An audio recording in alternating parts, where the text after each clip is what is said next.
Well, hello there, it's Runi, and I'm gonna help you get a job.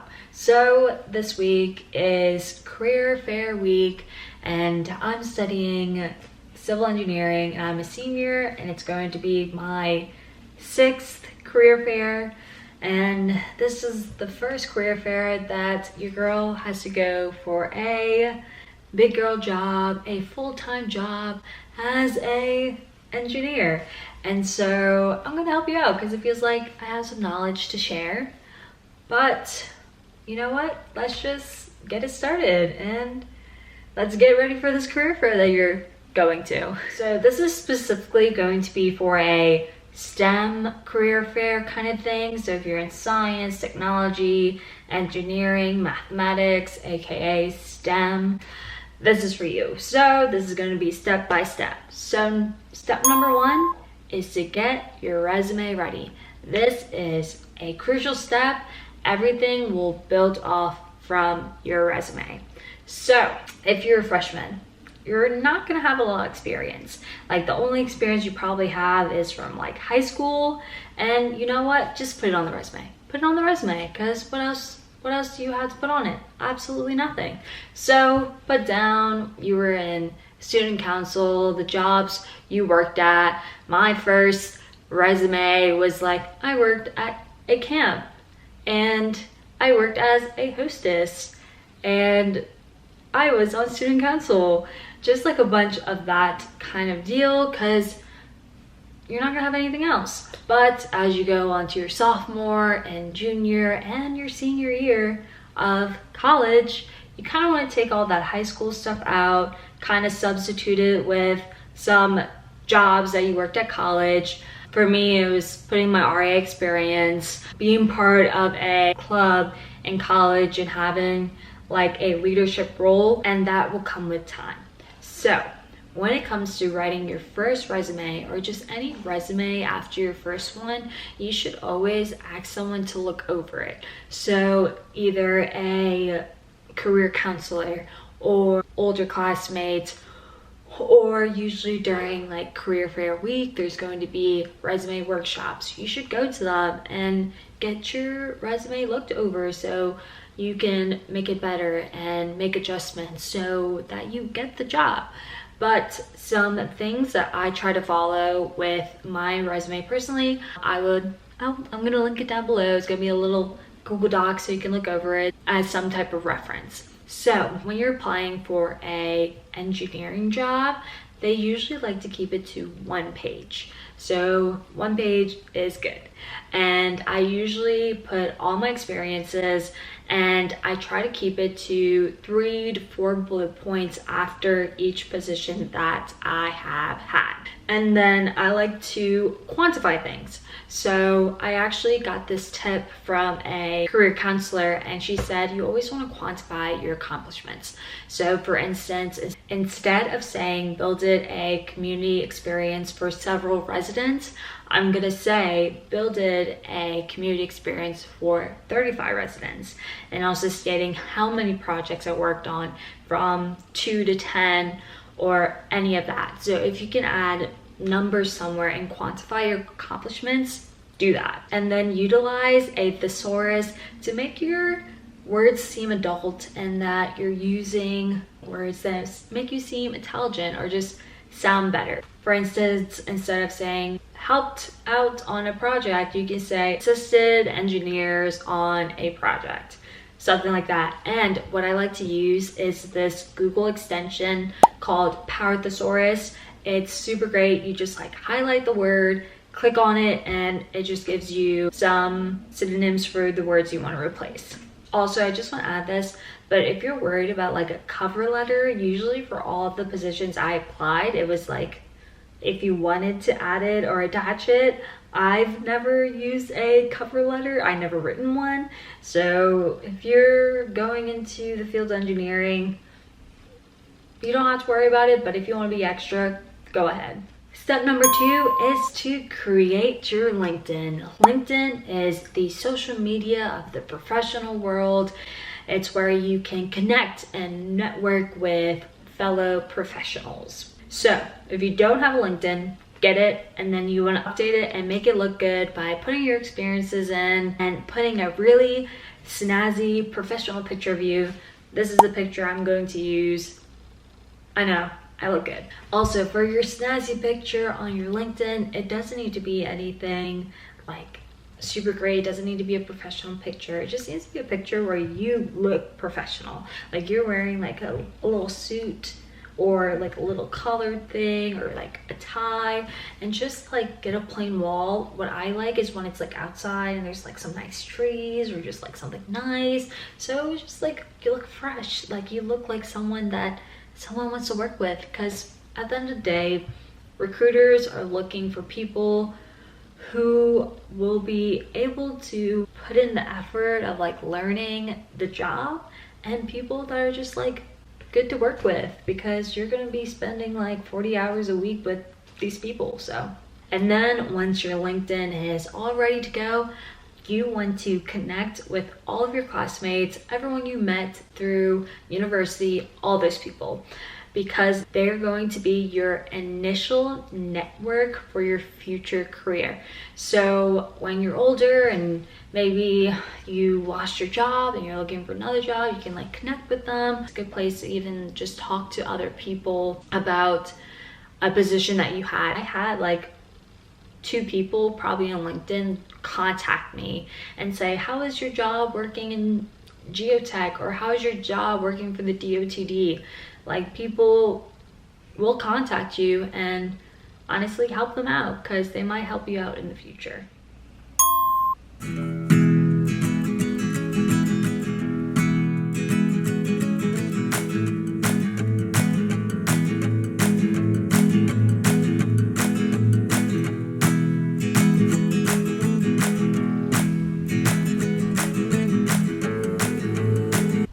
So it's a few hours later, and so I went through the list of companies that are coming to this networking event that is tomorrow. So I like to like write down things that I'm interested me about a company, or just like talking points or people's names that I know because I talked to them at previous career fairs. So it's on here. The way LSU does it is we usually have like a networking event the day before the STEM career fair, where we're just like supposed to like talk to these companies, but sometimes they just take our resumes anyway. So it's like basically a career fair, but it's just like a chance for the recruiters to see your face once at the networking event and then see you again at the career fair. Step 4 is to print out some resumes. Usually I'm just gonna use regular paper because that's all I have, but if you wanna stand out, you can get some like special cardstock paper, but I'm not doing that. And then how many should you print? I usually print out like 20 to like 30, but if you're like starting off like a freshman or so, I would print out like 10 to 15 to 20, depending how you feel. So yeah, print out your resumes. So this is my business casual outfit. The way you distinguish like business casual from like business professional is casual is no blazer, and then professional is blazer. So this is not like a blazer, it's like kind of a top, but this entire outfit is thrifted. Got these loafers. I got those today at Goodwill, but like this top is like Ann Taylor. This is just a shirt, and then these plaid pants. So yeah, that's what I'm wearing. So I was planning on going to this networking event, but I got invited to a company dinner at Chimes from a classmate of mine. He said, yeah, you can go if you want. I was like, yeah, I'll go. And so I'm going to that instead. And so for one of these dinners, I'm not bringing my resume because I can see them tomorrow and give it to them at the career fair. So yeah, that's what I'm doing. And this is what I'm wearing, so wish me good luck. A little recap of today. So I went to this like dinner with this company. It was very like low-key, chill. I didn't know who was gonna be there. And so I went to it in like my business casual attire just in case I was gonna go to the network. but everyone kind of showed up like very casual, like they're wearing like polos and jeans. Then again, they were all males and I was the only female engineer at the table. So there was that.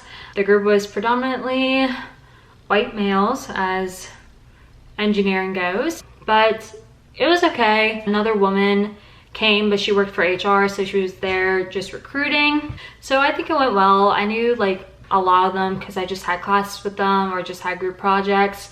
So it was all right. I think tomorrow I'm gonna like go talk to them because it feels like I really didn't have a chance because it was like a whole group of boys that I was like talking with and like fighting for a word. Not really, but got free dinner. And then I went to the networking event right after, and so I think that went well. I talked to like 3 companies that wanted me to come back and talk to them. So yeah, that is it for tonight. So today is the day of the career fair and I'm going to be going over step 5, which is practice your elevator pitch. You should do this beforehand, not the day of, but it feels like I kind of got my elevator pitch down. But this is what you approach your company recruiter with, and usually what it encompasses is you want to say your name, your major, your year, or like your graduation date, and then something that interests you about the company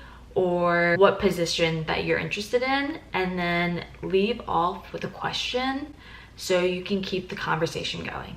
So for instance, I'll be like, little handshake. With the handshake, I usually kind of look at the recruiter. If it's a female, I don't like squeeze it that hard, but if it's like a husky male, I kind of like give it, like shake it a little harder, but that's what I do. But let's restart. Hi there, my name is Runi Fernando. I'm currently a senior studying civil engineering. I'm projected to graduate May of 2022. I'm currently looking for a intern position for next semester because I'm taking less credit, so I have time to pick up a job, and hoping to see once I intern with this company and maybe get a full-time position. Do you offer that? And so that's a question, and so they'll give me a response. Or if you're looking for an internship, again, hello, my name is Runi Fernando. I'm currently let's say a sophomore studying civil engineering. I'm currently looking for a summer internship. I was wondering if your company is looking for interns, and how does that internship process work? And there you go. And you want to like practice this with either a friend or just in front of the mirror. And also a little tip that I like to do is I like to research my companies beforehand. So sometimes I like to use words that catch their attention. For instance, I knew that this company worked with coastal projects and levees, so I brought that in conversation just to let them know that I actually did my research on them and that I took out the time and the effort to look into their company. So a little tip with that. Step 6 is to find a snazzy outfit to wear to the career fair. So you kind of saw my business casual outfit from yesterday. It was kind of a little more professional, but I'm still in my PJs, so I need to get dressed. But some tips about what to wear to a business professional event or to the career fair is you want to wear a blazer, closed-toe shoes, and just kind of like press out your outfit so it's not so wrinkly. So you can put it in the dryer or just put it in the bathroom so like the steam can kind of de-wrinkle it. So yeah, you just want to pick something that you feel comfortable with. Personally, I hate wearing like button-up shirts under a blazer. I don't know, it's not my vibe. So I'll show you my outfit. So let's change. Also, a little tip, if you don't have a lint roller, use a piece of like tape to get all the lint out, because I don't have a lint roller and my blazer is just filled with lint. So this is the fit for now. I know it's looking like I'm going out kind of, but you have to add the blazer to make it business professional. Okay, there we go. And then I'll be wearing the same loafers, these. And so the pants are thrifted. I got this shirt at like a boutique, and this blazer is like Michael Kors, and I think it was just in like my parents' closet. But yeah, basically spent like probably 10 bucks on this outfit. But since I'll be walking around campus, I'll probably wear my trainers, and there's some like puddles, so I don't want to get my feet wet or anything, so I'll just wear these and then change into my loafers. Also for hair, I just put my hair in a ponytail, but just like make it look nice. Brush your hair. If you're putting your hair down, it doesn't matter if it's curly or it's straight, so just go what you think looks good. I just don't like putting my hair down because it just feels like it's just too much to handle, so I just put it up in a ponytail and just call it a day. So yeah, that is me. Step number 7 is you want to schedule out your day and kind of map out what companies you're going to talk to. So usually at a career fair, you're going to get a list of companies that are there and the location of a map of where everyone is. And so what I recommend is, before you even go up to the companies, is to just kind of like map out where you're gonna go. I put little stars of the companies I wanted to talk to, so you just want to like have that prepared so you know who these companies are. Also, when you get to the career fair, you always want to start off with your BS company. What is your BS company? The company that you don't care a single BS about. Like, you don't care about them, you don't want to work for them. Like, it is fine that you get rejected. It's just like a way to get your jitters out and just like practice your elevator pitch. And sometimes you want to start with 1, 2, or 3 BS companies until you go up to like the company that you really want to work for, or like a company that's like on your top list of where you want to work. Also, be prepared for the long lines. So usually the bigger companies, usually like P&G, sometimes Chevron, Shell, and sometimes you might want to go to another company before you go to those long lines, because you might be spending like 30 minutes just like standing there. And I tried to stay in the P&G line, but I just wanted free detergent because they were giving it out, like free detergent, come on. But by then I was just tired. I was like, you know what, it's fine, we have plenty of detergent in my apartment. Finished the career fair. How do you feel, Kira? I feel drained, but I do feel like accomplished. I feel like I actually had a productive day. Yeah. How about you? I feel also drained, but I did talk to all the things that I wanted, so that's good. I'm tired. I'm hungry. We skipped our classes today. We did skip our classes. So, I missed a quiz. Good day. You missed a quiz? Yeah, you missed that. Yeah, but it'll be dropped. It'll be dropped. It'll be dropped. So, all good. Okay. We love career fairs.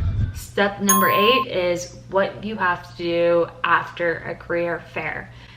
So what you want to do is you want to link up with recruiters that you talk to through LinkedIn, just as a way for them to be like, oh, this girl is trying to get into contact, or just a way that they have a refresher of your face, especially at this career fair where I was wearing my mask, so they might not know how I look like. Also, if they ask you to apply for a position and then email them the position that you applied for, then do so. So you want to compose an email, you want to recap what you talked about at the career fair, what position. What I also like to do is attach my resume and link my LinkedIn as a little like blue hyperlink, and be like, oh, also you can check out my LinkedIn, and they can just click on it and just goes to the LinkedIn. Also, you want to apply to positions that you haven't applied for, especially if a recruiter was like, hey, you should apply for this job or that job, and see how it goes from there. Step 9 is get ready for some interviews, because if a company liked you at the career fair,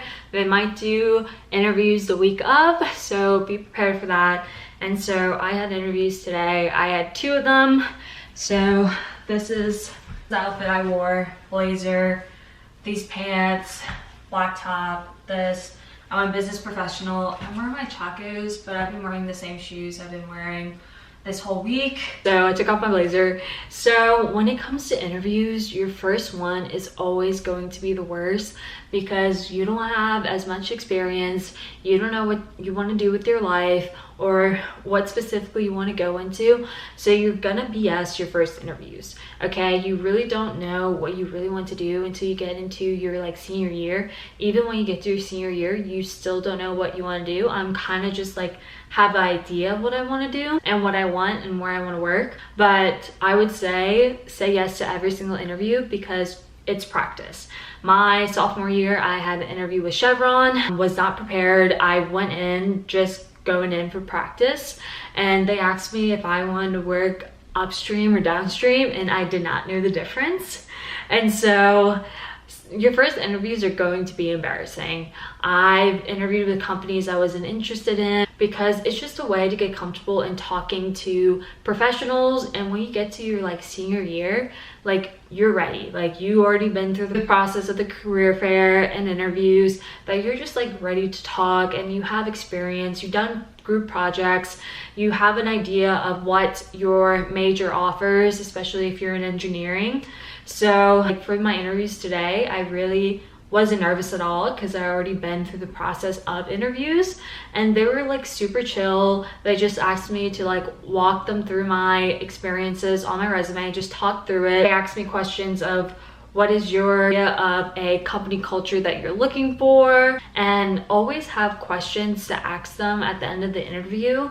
So typical questions that I asked today were, what makes you different from your competitors? So like I named a few that kind of do the same industry as the companies I was interviewing with. So I asked them what make them different, or I asked them what was some reasons why people left your company, or how is the work-life balance? Do people feel overworked, stressed? And it was just questions that I was interested in knowing, and because at the end of the day, I'm also interviewing these companies if I'm interested in working with them. So always keep that in mind, and always go in with the idea that you don't need them, they need you, okay? So kind of brings up your confidence, and it is okay if you're nervous for your first interview. We all been there, we all done that, and like 2 years from that interview, no one's gonna remember it besides you, and you learn from your mistakes. And so just say yes, practice your interviewing skills. I know that if you have a career center, they have practice questions, and also go on like Glassdoor because people list the type of questions that a company usually asks. So yeah, that is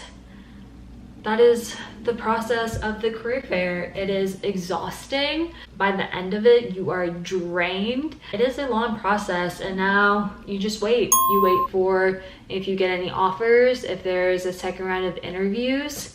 So yeah, hopefully you got an idea of the career fair, specifically a STEM one, how it goes. And hopefully it was eye-opening and kind of give you an idea what to do for the career fair.